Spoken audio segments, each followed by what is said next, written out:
ભરૂચના શ્રી વાઘેશ્વરી માતાના મંદિરે અધિક માસ નિમિત્તે સમૂહ સત્યનારાયણ ભગવાનની કથા યોજાઈ।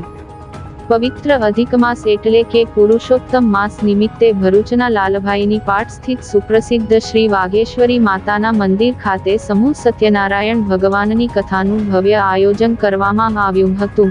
પુરુષોત્તમ માસમાં ધાર્મિક અનુષ્ઠાનોનું વિશેષ મહત્વ હોવાથી આ ધાર્મિક મહોત્સવમાં મોટી સંખ્યામાં શ્રદ્ધાળુઓ જોડાયા હતા।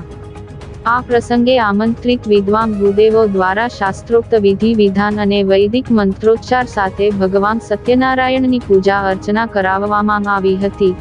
સમૂહ કથામાં બેઠેલા યજમાનો સહિત ઉપસ્થિત સૌ ભક્તોએ ભક્તિભાવપૂર્વક ભગવાનની આરાધના કરી ધન્યતા અનુભવી હતી। શ્રી વાઘેશ્વરી માતાના મંદિર પરિસરમાં આયોજિત આ ધાર્મિક મહોત્સવમાં સ્થાનિકો સહિત મોટી સંખ્યામાં માઈ ભક્તો અને શ્રદ્ધાળુઓ ઉમટી પડ્યા હતા। સમગ્ર મંદિર પરિસર જય લક્ષ્મી રમણા અને પુરુષોત્તમ ભગવાનની જય ના નારાઓથી ગુંજી ઉઠ્યું હતું।